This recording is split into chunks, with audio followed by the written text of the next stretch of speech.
जरा जल्दी चलो, बहुत देर। अरे दीदी संभाल के, और थोड़ा जल्दी जल्दी चलो। आपको पता है ना शाम को ये रास्ता बहुत खतरनाक हो जाता है। अरे घबराने की जरूरत नहीं है, वैसे भी 1-1.5 घंटे में हम घर पहुंच ही जाएंगे। लेकिन दीदी इस टाइम तो टेम्पो भी समय से नहीं मिलता। अरे मिल जाएगा। आप लोग भी आगे आओ ना दीदी।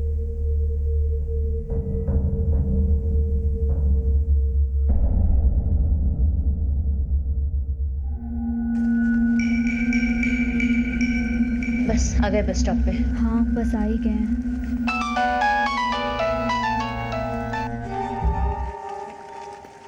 हेलो, हाँ निशा, कहाँ हो तुम? हाँ मैं रास्ते में ही हूँ, बस 1-1.5 घंटे में पहुँच जाऊंगी। ठीक है, तुम वहीं रुको, मैं तुम्हें लेने आता हूँ। अरे नहीं नहीं नहीं, इसकी कोई ज़रूरत नहीं है।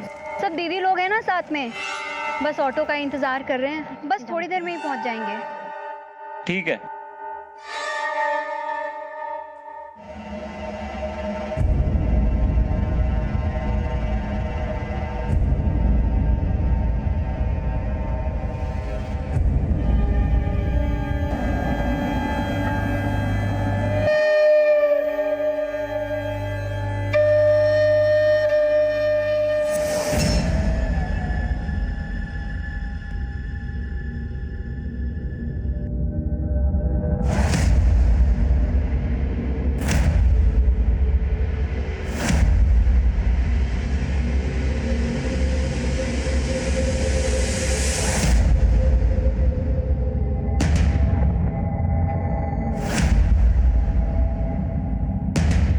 दीदी अरे वो आ गई। अरे रुकिए रुकिए भैया, रुकिए। रुको रुको रुको रुको भैया। काशी घाट चलोगी? बैठिए। दीदी चलो जल्दी। चलो चलो चलो चलो जल्दी जल्दी।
फाइनली टेम्पो मिल गया दीदी।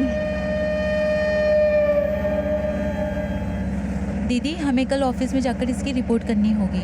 हाँ बिल्कुल, चाहे कोई कुछ भी करे, हमें अपनी जिम्मेदारी निभानी है। क्या आपको लगता है इस मामले में पुलिस हमारी बात सुनेगी? क्यों नहीं सुनेगी, हम जाकर पुलिस में कंप्लेन करेंगे।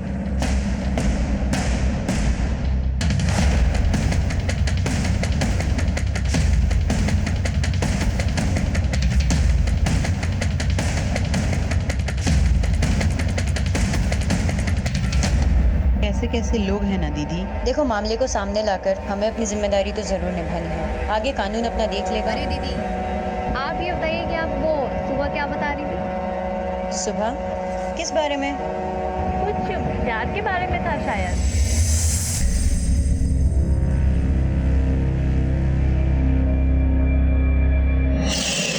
हमारा नाम सुजीत है, हमसे दोस्ती करोगी?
हम ही आपको फोन किए थे और ये टेम्पो हम ही चलाते हैं। वो लड़कियां कहाँ से बैठी थी तुम्हारे टेम्पो में? सर मझगांव से। उन लड़कों का हुलिया पता है? सर चेहरा उनका ढका हुआ था और देखने में लंबे चौड़े और हट्टे कट्टे थे। वो लड़कियों को किधर की तरफ लेके गए? सर शायद इधर गए सर। हाँ, चलो।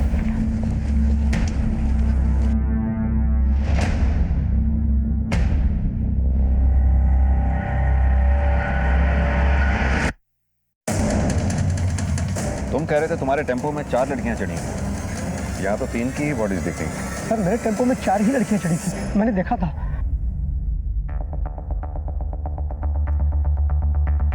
श्रीवास्तव, इधर जंगल में देखो आसपास। तुम बता रहे थे वो किसी के खिलाफ पुलिस में कंप्लेंट लिखवाने की बात कर रहे थे। सर वो तो मैंने नहीं सुना, मैंने इतना ही सुना था।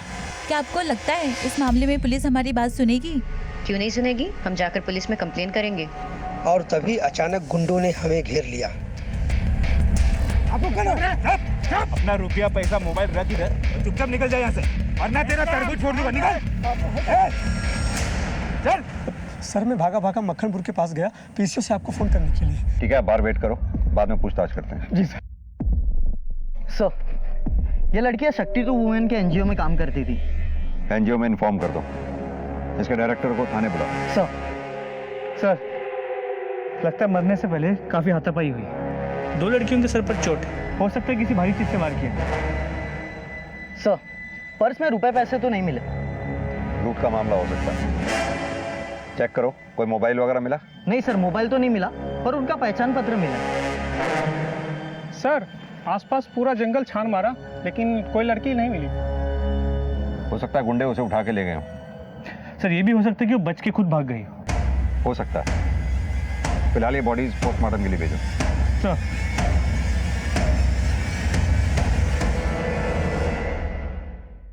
ये ड्राइवर पे नजर रखो, इसके कॉल रिकॉर्ड चेक करो। सर अगर ये गुंडों के साथ होता तो हमारे सामने आता ही क्यों? इसकी गाड़ी के कागजात जो हमारे पास थे, हम इस तक पहुंच ही जाते, इसलिए ये खुद हमारे पास आ गया ताकि किसी को इस पे शक ना हो।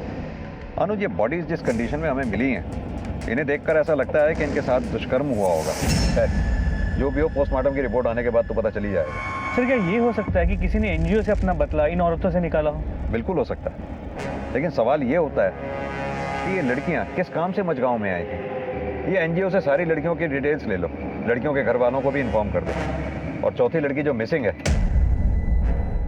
उसके घर जाके भी देखो वो घर पहुंची है नहीं। अगर नहीं पहुंची तो सुबह इस एरिया में आके फिर दोबारा से छानबीन करनी होगी। हो सकता है वो डर के हमारे जंगल में छुपी हो। जी सर।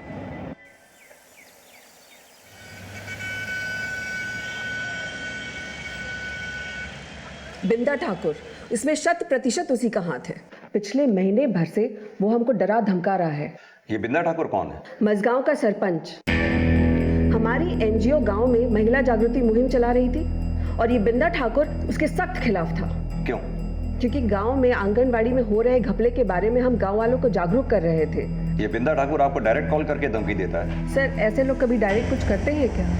उसके गुंडे हमारे कार्यकर्ताओं को गांव में आने से मना करते थे और कभी कभी तो ये भी कहते थे कि जमाना खराब है, कुछ भी हो सकता है। अच्छा एक बात बताइए, आपके एनजीओ में जो लड़कियां काम करती थी, इनका आपस में रिश्ता कैसा था? अच्छा था, बल्कि बहुत अच्छा था, बिल्कुल बहनों की तरह। पर आप ऐसे क्यों पूछ रहे हैं सर? क्योंकि उन 4 लड़कियों में से 3 की हत्या हुई है और एक लड़की जिसका नाम निशा था वो बचकर निकल गई। ये बात हमें खटक रही है। एक काम कीजिए, उन 4 के नंबर और एड्रेस इस पे लिख दीजिए, और उस बिंदा ठाकुर का भी।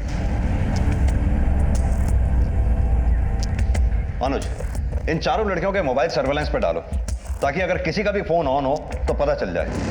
चौथी लड़की कहाँ थी? क्या उसकी भी हत्या हो गई थी, या वो मौका वारदात से जान बचाकर भाग निकली थी, या इस वारदात को अंजाम देने में उसका कोई लेना देना था? मुश्किलों के पहाड़ सामने खड़े थे और पुलिस की राह उन्हीं रास्तों से गुजरने वाली थी।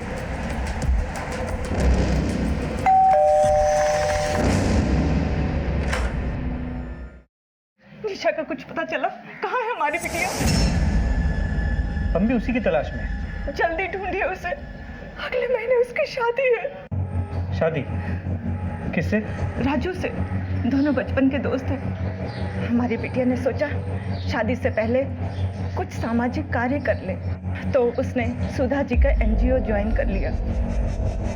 राजू ऊंची जाति का है, इसलिए उसके घर वाले इस रिश्ते के लिए तैयार नहीं थे। बड़ी मुश्किल से तैयार हुए हैं। बस 4 ही दिन हुए हैं उसकी सगाई के। अगर राजू के घर वालों को पता चलेगा कि हमारी बिटिया रात भर घर नहीं आई, तो पता नहीं क्या क्या लांछन लगाएंगे उस पर। ठीक है।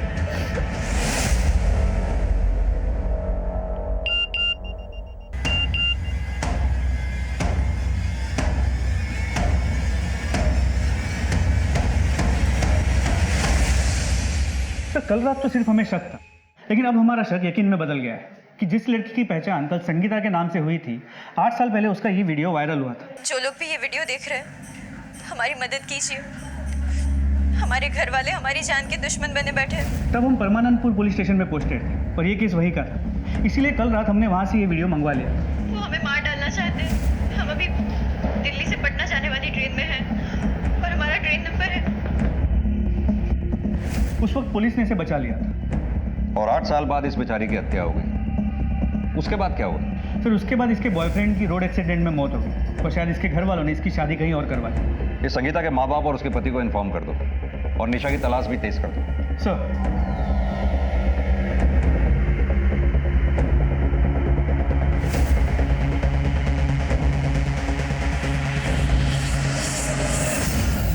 सर, हमने चारों तरफ निशा को ढूंढने की बहुत कोशिश की, लेकिन वो कहीं भी नहीं मिली। तो बहुत मुमकिन है कि गुंडे उसे उठाकर ही ले गए और कहीं बंद करके रखा। अनुज, अपने सभी मुखबिरों से इलाके के ऐसे तमाम एंटी सोशल एलिमेंट्स के बारे में पता लगाने को कहो जो उस रात वारदात की जगह के आसपास देखे गए हों। खासतौर से बिंदा ठाकुर के आदमियों को भी, क्योंकि फिलहाल तो शक की सुई बिंदा ठाकुर के आसपास ही घूम रही है, लेकिन उस पर हाथ डालने से पहले पुख्ता सबूत चाहिए हो। जी सर।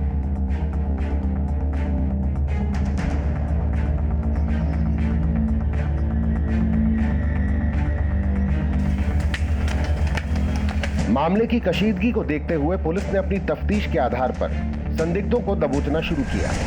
सर, आपका शक सही था। पोस्टमार्टम रिपोर्ट के मुताबिक उन लड़कियों के साथ सामूहिक बलात्कार भी हुआ था और जिन 2 लड़कों को हमने शक की बुनियाद पर पकड़ा है, उनका ताल्लुक बिंदा ठाकुर से। महिलाओं के अधिकारों के लिए लड़ने वाली शक्ति टू वुमेन एनजीओ की 4 महिला कार्यकर्ताओं के साथ मझगांव में घिनौना अपराध मारने से पहले किया गया था सामूहिक बलात्कार। 4 में से 3 मृत घोषित, जिसमें से 1 की तलाश अभी भी जारी है।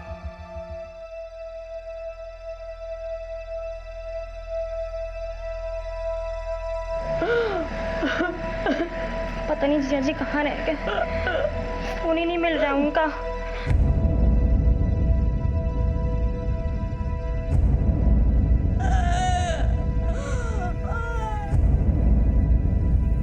अभी तुम्हारी संगीता की जिंदगी में सब कुछ संभला था और ये क्या हो गया भगवान। चाहे कुछ भी हो जाए, हम शादी करेंगे तो सिर्फ सुजीत से, वरना किसी और से नहीं। वो लड़का हमारी बिरादरी का नहीं है और ऐसे आवारा लड़के से मैं तुम्हारी शादी नहीं होने दूंगा। और तुम बुत बनकर क्या खड़ी हो, समझाओ इसे। सुरेंद्र शुक्ला। जी हाँ। सुजीत नाम के एक लड़के की ट्रक से कुचल के मौत हो गई। रुको, रुको उसे।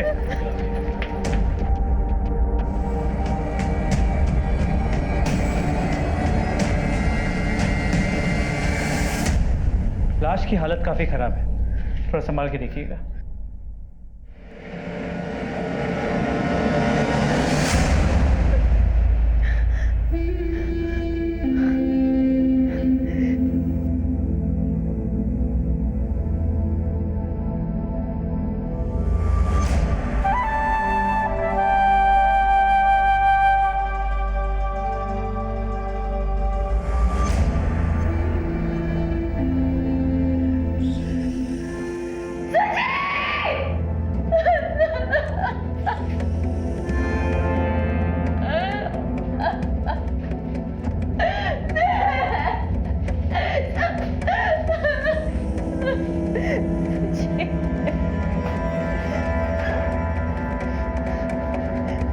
तसल्ली हो गई ना आप लोगों को?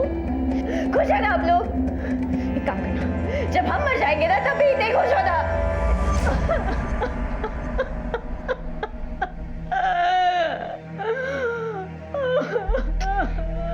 पापा, हम खुद ही देख के आते हैं जीजा जी को।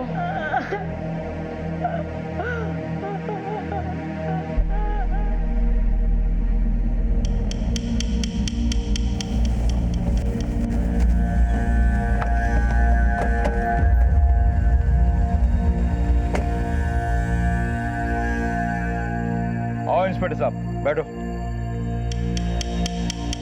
बिंदा ठाकुर, शक्ति 2 वुमेन नाम के एनजीओ के कार्यकर्ताओं के ऊपर जानलेवा हमला हुआ है। बलात्कार भी हुआ था, समाचार में देखा है। बहुत दुख हो। वो चारों कार्यकर्ता परसों गांव में ही आई थी आपके। सुना है आप उन्हें धमकियां भी दिया करते थे। कैसी बातें कर रहे हैं इंस्पेक्टर? अबला नारी को मैं नहीं धमकाता। हाँ, कोई मर्द होता तो बात अलग है। वैसे आप लोग सबूत या गवाह लाए हो या ऐसे ही हवा में पतंग उड़ा रहे हो? गवाह और सबूत भी हम निकाल लेंगे। ये बताइए कि उस दिन गांव में हुआ क्या था? होना क्या था, ज्ञान देने आई थी तो मैंने ही थोड़ा सा ज्ञान दे दिया उन्हें। हमारी योजनाओं से आपको हर वो सहायता मिलेगी जो बिंदा ठाकुर आपको नहीं देते हैं। सरकार ने ऐसी एक नहीं, ढेरों योजनाएं बनाई है बच्चों और महिलाओं के लिए। अगर आंगनवाड़ी में आपको इनमें से कोई भी सुविधा नहीं मिलती है तो आपको उसकी शिकायत करनी चाहिए, जैसे ये। क्या हो रहा है यहाँ? क्या है ये सब? तुम लोग इनकी बातें क्यों सुनते हो? मैं गांव का सरपंच हूँ। अगर तुम लोगों को कोई परेशानी है, कोई शिकायत है, तो हम आपस में बात कर सकते हैं ना? बातें तो आप बहुत कर चुके हैं सरपंच जी, लेकिन अब हम काम करके दिखाएंगे, बातें नहीं। देवी जी, आपको जो करना है करो, लेकिन हमारे गांव की शांति भंग मत करो। चलो अपना अपना काम करो। चलो चलो। अरे आप रुकिए, आप लोग इनकी बात मत सुनिए। रुकिए आप लोग, अरे रुक जाइए।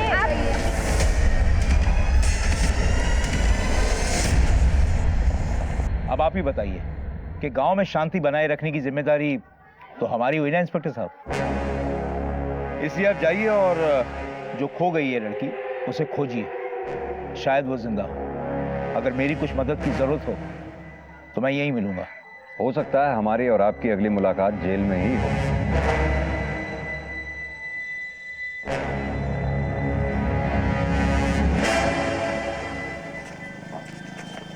इस पे नजर रखो।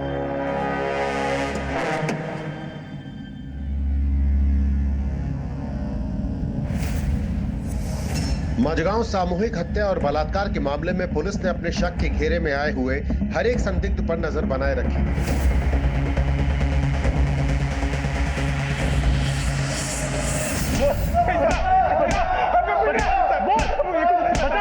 हमको कुछ नहीं पता साहब, हमको कुछ नहीं पता सर। मेरा इसमें कोई हाथ नहीं है साहब।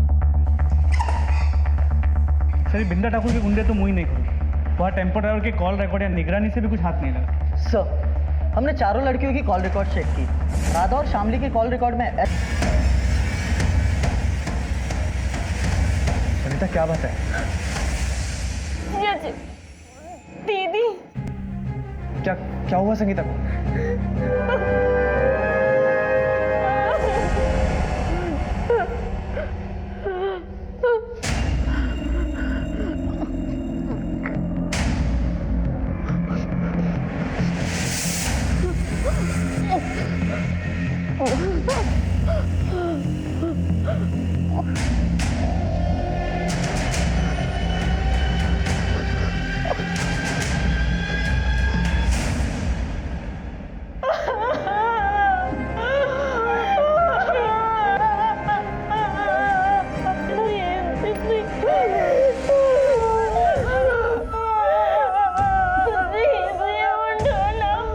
सर, इनको सर ने बुलाया।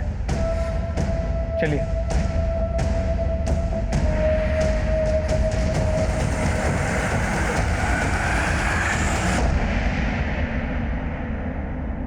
कैसे पति हैं आप?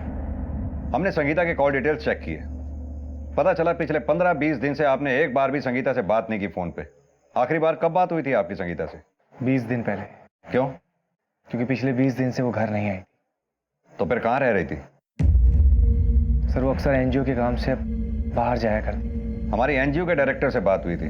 उन्होंने बताया कि एनजीओ की लड़कियां 3 दिन पहले मिर्जापुर गांव गई थी। उससे पहले संगीता कहाँ रह रही थी? सर मुझे नहीं पता। क्या मतलब नहीं पता?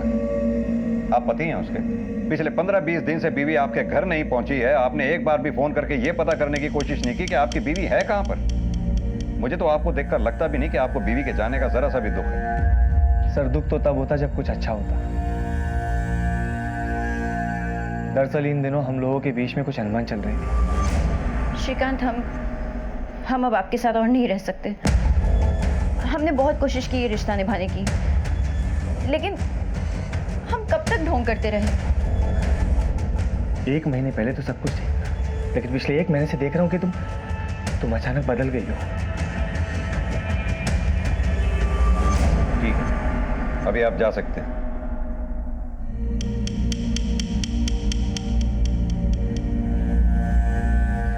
सर इस पर नजर बना रखिए। अनुज, एक बात समझ में नहीं आई। संगीता अपने पति के साथ रहना नहीं चाहती थी। उसका बॉयफ्रेंड सुजीत पहले मर चुका है। तो फिर वो रहना किसके साथ चाहती थी? या फिर इन दिनों उसकी जिंदगी में कोई और आ गया था? या फिर 8 साल बाद अब उसकी जिंदगी में ऐसा क्या हो गया होगा? निशा के बारे में कोई खबर? सर अब तक कोई इंफॉर्मेशन नहीं मिली। उसके मंगेतर राजू को थाने बुला लिया है। मुझे नहीं पता सर निशा कहाँ है। निशा तुम्हारी मंगेतर है और अभी तक तुमने थाने आकर निशा के बारे में पता करने की कोशिश भी नहीं की। क्यों? वो मुझे निशा की माँ से पता चला कि आप लोग उसे ढूंढ रहे हो, इसलिए मैंने पुलिस तो अपना काम कर ही रही है। ये बताओ कि वारदात से ठीक पहले तुम्हारी निशा से बात क्या हुई? सर मैं उसके लिए बहुत परेशान था। ठीक है तुम वहीं रुको, मैं तुम्हें लेने आता हूँ। बस थोड़ी देर में ही पहुंच जाएंगे। देखिए, निशा हमें वारदात की जगह नहीं मिली। ना ही वो अपने घर पहुंची और ना ही उसने तुमसे कांटेक्ट करने की कोई कोशिश की। आखिर क्या वजह हो सकती है? मैं क्या बताऊं सर, मुझे खुद नहीं मालूम। ठीक है, अभी तो तुम जा सकते हो। हमसे पूछे बगैर ये शहर छोड़कर जाना नहीं। जी सर।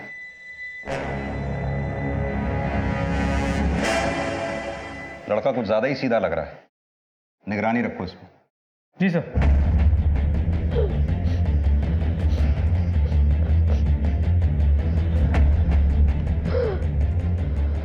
वो भी तेरे राजू की तरह ही मुझसे बहुत प्यार करता था।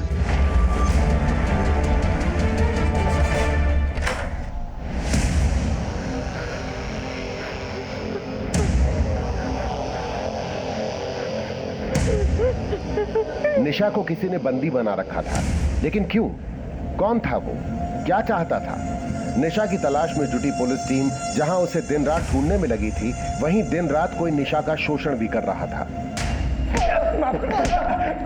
सर हमने कुछ नहीं किया है, हम सच बोल रहे हैं। सर बिंदा ठाकुर के गुंडे तो अपने पुराने बयान पे ही डटे हुए। हो सकता है कि उनका इस केस में कुछ लेना देना हो ही, लेकिन फिर भी अभी इन्हें डिटेन करके ही रखो। जी सर। इसके अलावा राधा और शामली के घर वालों से भी बात हुई। उनके कॉल रिकॉर्ड से भी इस केस को कोई नई दिशा नहीं मिली। टेम्पो ड्राइवर से भी कुछ हासिल नहीं। बिंदा ठाकुर ने उन्हें धमकी तो दी थी, लेकिन इस केस में उनका कोई हाथ हो, अब तक ऐसा कोई भी सुराग नहीं मिला। अनुज, पता लगाओ कि इस एनजीओ ने सिर्फ बिंदा ठाकुर से ही दुश्मनी ले रखी थी या कोई और भी था जिससे इनकी दुश्मनी थी? नहीं सर, हमने इस दिशा में भी टटोला है, ऐसा कुछ नहीं। यानी कि अब निशा के सुराग मिलने पे ही ये डिपेंड करता है कि हमारे इन्वेस्टिगेशन की दिशा क्या हो। बेटा अभी तक आप सोई नहीं? चलो सो जाओ जल्दी से फटाफट। मुझे मम्मी की याद आ रही है। हम भी आपकी मम्मी जैसे हैं ना। चलो अभी आप सो जाओ, फिर कल हम मम्मा के पास चलेंगे, ठीक है? चलो गुड बॉय, सो जाओ आराम से। हाँ, गुड नाइट, बाय।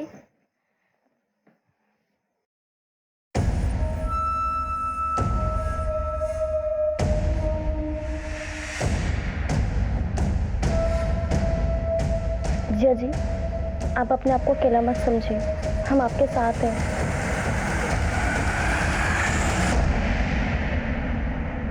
तो संगीता के कॉल रिकॉर्ड्स में ये कई ऐसे नंबर हैं जो सिर्फ 4 से 5 दिन या 1 सप्ताह इस्तेमाल करके बंद कर दिए गए, और ये सभी नंबर्स किसी सिद्धार्थ वर्मा के फेक आईडी पे रजिस्टर्ड है। अनुज, पता करो ये सिद्धार्थ वर्मा के नंबर्स बाकी 3 लड़कियों के कॉल रिकॉर्ड्स में भी हैं क्या? जी सर। और लोकेशन?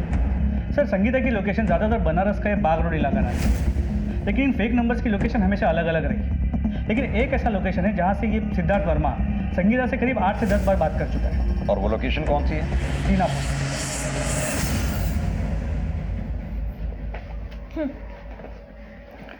Thank you. सुनिए, इस बार आप फिर से 5-6 दिन बाद आएंगे? नहीं नहीं, जल्दी आ जाऊंगा। तुम्हें कुछ जरूरत होगी तो बताना, मैं वहीं से अरेंज कर दूंगा। लेकिन कोशिश कीजिएगा कि जल्दी आ जाए। पक्का।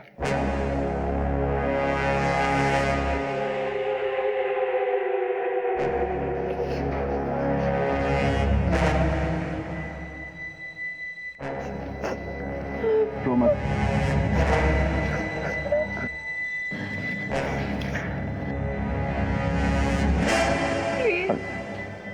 प्लीज जाने दो मुझे। पागल हो गई है क्या?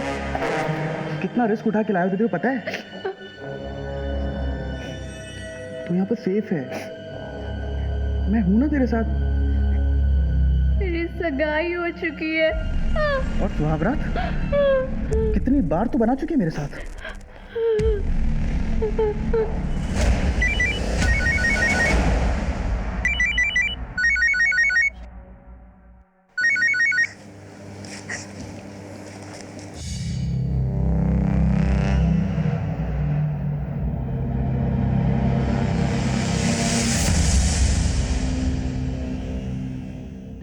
सर, जिन फेक नंबर से संगीता की बात हुआ करती थी, बाकी तीनों लड़कियों के कॉल रिकॉर्ड्स में उनमें से कोई भी नंबर नहीं है। यानी तुम्हारे कहने का मतलब है उन फेक नंबर से सिर्फ संगीता की ही बातचीत हुआ करती थी? जी सर, और संगीता के मोबाइल लोकेशन के हिसाब से उसका घर यहाँ आगे संतोष नगर में है।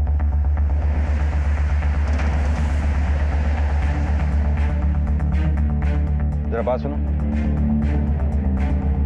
इस लड़की का नाम संगीता है, जानते हुए कहाँ रहती है?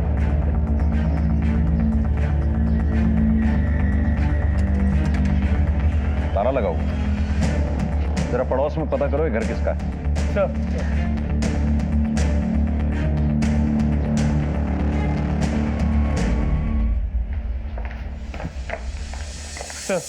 ये घर इनका है। हाँ सर, किराए पे दे रखी है। कौन रहता है यहाँ?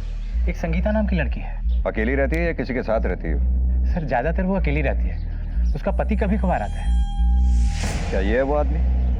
पता नहीं सर, मेरी एग्रीमेंट की सारी बातें संगीता से हुई थी। एग्रीमेंट लाइए। जी सर। संगीता अपने पति के साथ रहती है? कैसे हो सकता है? उसने मैं बताया नहीं। जी सर। ये एग्रीमेंट तो श्रीकांत के नाम पे, वो भी 1 महीना पहले हुआ। तो पहचानते हो इस आदमी को? उसको मेरा बेटा जानता है। आपका बेटा कहाँ पर? काम के सिलसिले में अजमेर गया था। वो जैसे ही अजमेर से वापस आए उसे थाने लेके आना है। हमें उस आदमी का स्केच बनवाना है जो यहाँ आया जाया करता है। जी सर। अभी के लिए हम ये ले जा रहे हैं। जी सर। अनुज, श्रीकांत ने हमें कहा था कि उसकी अपनी बीवी से अनबन चल रही थी, लेकिन यहाँ हम पहना देते हैं। रहने दीजिए, हम कर लेंगे।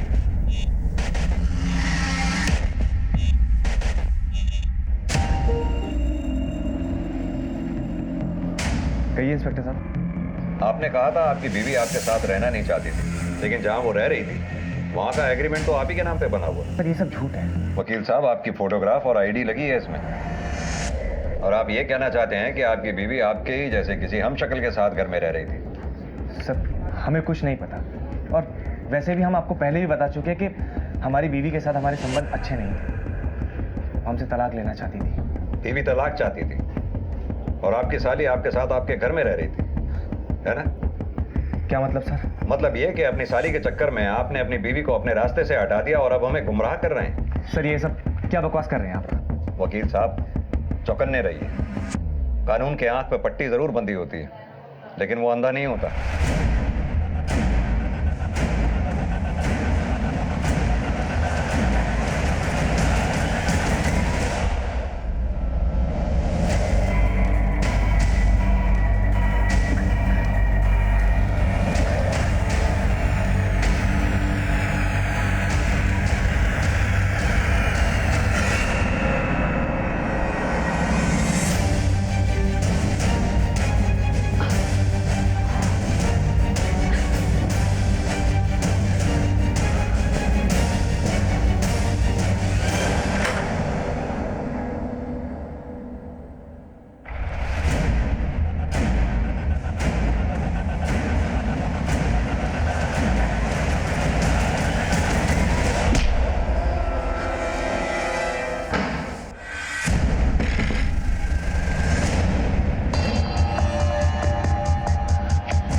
संगीता के नए घर में जिस आदमी को आते हुए देखा गया था, ये उसकी स्केच तैयार हुई है।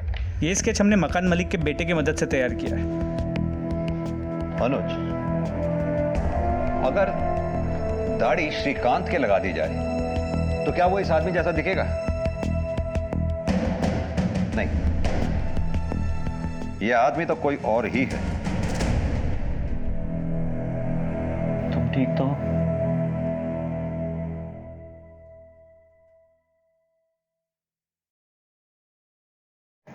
क्या हुआ निशा? मुझे डर लग रहा है राजू।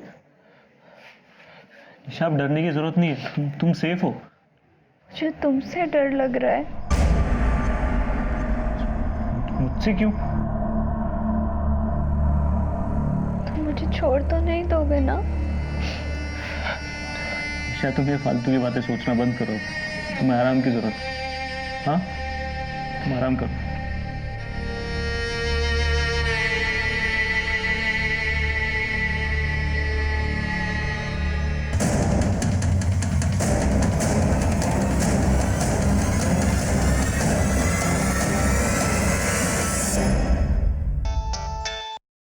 हाँ यादव, बोलो।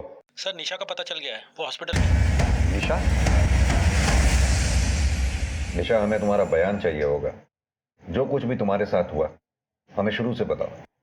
सर, हम लोग टेम्पो से बनारस वापस लौट रहे थे। वहां पर सिर्फ कुछ गुंडे आए और हमें चारों तरफ से घेर लिया और टेम्पो के ड्राइवर को भी वहां से भगा दिया उन लोगों ने। लड़की को लेकर अंदर चलो। दीदी, चल। दीदी, हम लोग तुम लोगों को चाहते। बांध दो इन सबके हाथ में। नहीं, प्लीज छोड़ो, हमें जाने दो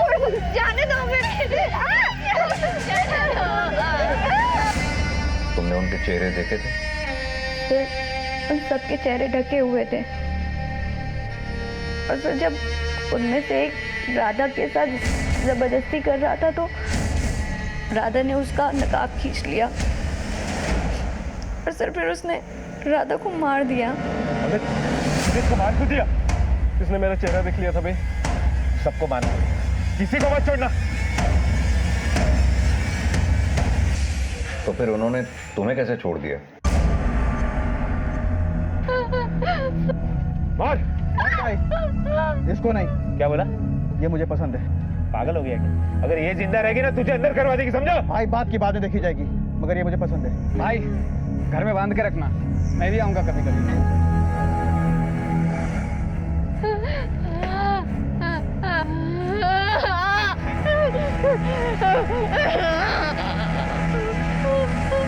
चले।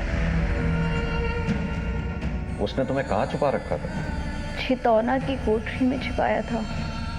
एक बात बताओ, वो गुंडे किसी का नाम ले रहे थे? जैसे बिंदा ठाकुर, श्रीकांत, सिद्धार्थ? नहीं सर। अच्छा, जिसने तुम्हें कोठरी में बांध के रखा था उसका स्केच बनवा सकती हो? हाँ सर, और सर मैंने उसे भी देखा था जिसने राधा को। ये तो बहुत अच्छी बात है कि तुम दोनों का स्केच बनवा सकती हो और उसी स्केच के जरिए असली कल्प्रिट तक पहुंच पाएंगे। अनुज, पूरे हादसे से तो यही लगता है वो जो कोई भी थे, संगीता ही टारगेट थी उनके लिए। वो संगीता की जिंदगी को नुकसान पहुंचाना चाहते थे। बाकी लड़कियां इसलिए मारी गईं क्योंकि उन्होंने उनमें से किसी एक गुंडे का चेहरा देख लिया था। ऐसा कौन हो सकता है जो संगीता की जिंदगी लेना चाहता? कुल मिलाकर ये पूरा हादसा संगीता की जिंदगी से जुड़ा हुआ है। निशा, क्या कभी संगीता ने अपनी जिंदगी के बारे में तुमसे कुछ कहा था? नहीं सर, पर सर दीदी 1 महीने से बहुत खुश थी। कह रही थी कि उन्हें उनका प्यार मिल गया है। प्यार? संगीता ने किसी का नाम बताया? निशा के पुलिस को दिए बयान के बाद इतना साफ हो गया था कि अपराधियों का मकसद संगीता को ही टारगेट करना था और उसी के आधार पर पुलिस ने अपनी सूझबूझ से इस केस के सिरे को पकड़ लिया। उनकी मुहिम इतनी खुफिया थी कि खुद उनके मातहत काम करने वालों को भी इसकी कोई भनक नहीं थी, लेकिन अब उनकी मेहनत का फल मिलने का वक्त आ गया।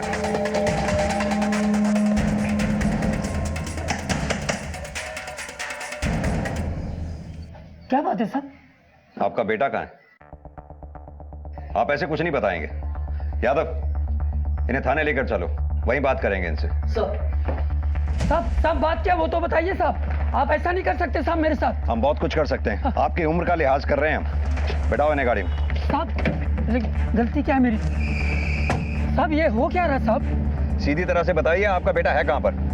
अब ये मत कहिएगा कि बेटा मर चुका है। साहब मुझे कुछ समझ में नहीं आ रहा साहब। आप बस इतना समझ लीजिए कि जब पुलिस आपके पास पहुंच सकती है तो थोड़ी मेहनत करने पे आपके बेटे के पास भी पहुंच सकती है। बेहतर होगा हमारा काम आसान कर दें।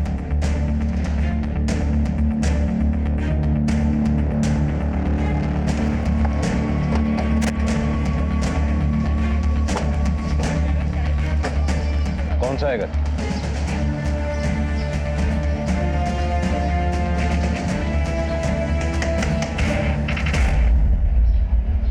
आपके पति घर पे हैं? हाँ।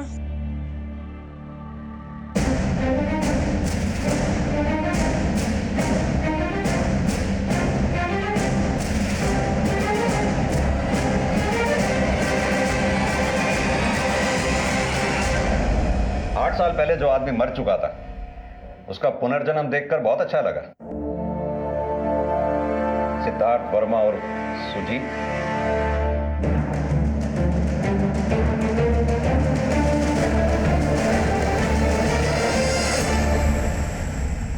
सर आपको जरूर कोई गलतफहमी हुई है। यादव सर, जरा लेकर आओ उन्हें।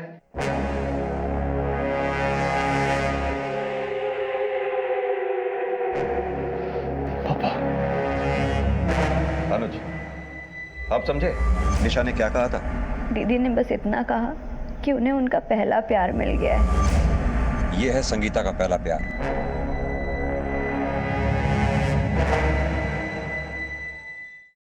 भाई हमें तेरी कहानी एकदम शुरू से सुननी है। तू 8 साल पहले मर गया था ना, फिर दोबारा जिंदा कैसे हो गया? सर हम और संगीता 8 साल पहले एक दूसरे से बेहद प्यार करते थे, लेकिन हमारी बिरादरियां अलग थी। उसके घर वाले नहीं माने, तो एक दिन हम दोनों घर से भाग गए और हमने मंदिर में शादी भी कर ली थी। लेकिन उस वक्त संगीता नाबालिग थी, तो उसकी किडनैपिंग का केस हम पर लग गया और उसकी बिरादरी वालों से भी हमारी जान को खतरा था। तो हमारे पापा ने हमारी जान और हमारा फ्यूचर दोनों बचाने के लिए हमें यहाँ से भगा दिया और एक रोड एक्सीडेंट में कुचली हुई लावारिस लाश को हमारी लाश बताकर हमें कानून और उन लोगों से बचा लिया था। और मैंने उस लावारिस डेड बॉडी पे सेम अपने जैसा टैटू भी बना दिया था। तो तूने संगीता और एनजीओ की बाकी लड़कियों की हत्या और बलात्कार क्यों करवाया? सर हम तो अपनी दूसरी जिंदगी में बेहद खुश थे। सर हमने तो शादी भी कर ली थी, बैंक में अच्छी नौकरी भी लग गई थी, लेकिन फिर जब हमारा ट्रांसफर दिल्ली से यहाँ बनारस होने लगा तो अपना चेहरा छुपाने के लिए हमने दाढ़ी मूंछ रखना शुरू कर दिया ताकि कोई हमें पहचान न सके। फिर एक दिन बाजार में संगीता ने हमें पहचान लिया। सुजीत! हमें बुरा है कि जाके तुम नहीं बच सकते। प्लीज हमें बता दो कि तुम। थोड़ा धीरे बोलो प्लीज। हम सब हमें जानते हैं, लेकिन वो चुप ही नहीं हो रही थी, तो उसे लेकर मैं अपने दोस्त के यहाँ चला। तुम्हारी मौत की खबर के बाद हम जिंदगी से हार गए थे। मेरे माँ बाप ने जहाँ मेरी शादी करवाई, मैंने उसी को अपनी किस्मत मान ली। लेकिन अब ऐसा नहीं होगा। अब हम तुम्हारे साथ ही रहेंगे, उस घर में वापस नहीं जाएंगे। और वैसे भी हमारी शादी तो आज से 8 साल पहले ही हो चुकी थी ना। संगीता, वो हमारा बचपना था, लेकिन अब हालात बदल गए हैं ना। जब हम नहीं बदले, तुम नहीं बदले, तो हालात कैसे बदल गए? वो अब हमसे रोज मिलने की जिद करने लगी, और रोज रोज तो किसी दोस्त के यहाँ पर नहीं मिल सकते थे, इसलिए हमने एक कमरा किराए पे ले लिया। संगीता ने अपने पति श्रीकांत के नाम से एग्रीमेंट बनवा लिया था, लेकिन फिर वो हमसे शादी की जिद करने लगी। तो तूने उसे बताया क्यों नहीं कि तू शादीशुदा है? बताया था सर, लेकिन उसे कोई फर्क ही नहीं पड़ा। हम एक काम करते हैं, हम हमारे पति से तलाक ले लेते हैं और आप अपनी पत्नी से तलाक ले लीजिए। फिर हम दोनों साथ में कहीं दूर जाकर घर बसाएंगे। और एक दिन फाइनली वो अपने पति को छोड़कर हमारे पास आ गई। उसने हमें बताया कि वो अपने पति को तलाक के बारे में बोलकर आई है, लेकिन हम अपनी पत्नी को नहीं छोड़ना चाहते थे, इसलिए एक एक दिन करके हम उसे टालते रहे। फिर एक दिन उसने हमें बिंदा ठाकुर के बारे में बताया। बिंदा ठाकुर खुद को लोगों का बहुत बड़ा हमदर्द दिखाता है, पर जब हमने उसके काले करतूतों पर से पर्दाफाश करने की कोशिश की तो उसने अपने लोगों के जरिए हमें जान से मारने की धमकी देनी शुरू कर दी।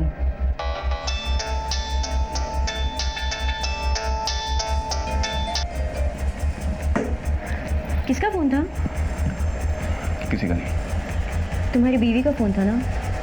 तुमने उसे अब तक हमारे बारे में नहीं बताया। एक काम करते हैं, हम ही उसे बता देते हैं। संगीता प्लीज। उस दिन हम सच में बहुत डर गए। हमें लगा अगर किसी दिन अगर संगीता ने हमारी पत्नी को सब कुछ बता दिया तो हम तो बर्बाद हो जाएंगे, हमारे सारे पुराने राज खुल जाएंगे। हम 2 कश्तियों पर सवारी नहीं कर सकते थे। तब हमें बिंदा ठाकुर की धमकी याद आई। हमने सोचा कि अगर कुछ लोग संगीता पर हमला कर दें तो हमें संगीता से छुटकारा भी मिल जाएगा और वो इल्जाम बिंदा ठाकुर पे जाएगा। ये संगीता है, इसका बलात्कार करना है। और ऐसा नहीं लगना चाहिए कि तुम सिर्फ इसी का रेप करने के लिए गए हो। हर लड़की का रेप होना चाहिए। काम हो जाएगा। हमें लगा अगर उसकी इज्जत ही लूट जाएगी तो वो शर्म से खुद ही आत्महत्या कर लेगी। हमारा उसे मरवाने का कोई इरादा नहीं था सर, लेकिन हमने जो कुछ भी किया वो सिर्फ अपने परिवार को बचाने के लिए किया सर। कितने सुंदर विचार हैं तेरे। अगर अपने परिवार को बचाने का इतना ही ख्याल होता तो दोबारा संगीता से मिलता ही नहीं, और अगर मिलता भी तो संगीता को अपनी शादी बचाने की सलाह देता, पर तू तो उसका फायदा उठाना चाहता था। दरअसल तेरी प्रेम कहानी में तूने कभी संगीता से प्यार किया ही नहीं, संगीता ने तुझसे प्यार किया। अनुज, मौत का झूठा नाटक रचने के आरोप में इसके बाप को भी गिरफ्तार करो। सड़ेंगे दोनों जेल में। सर,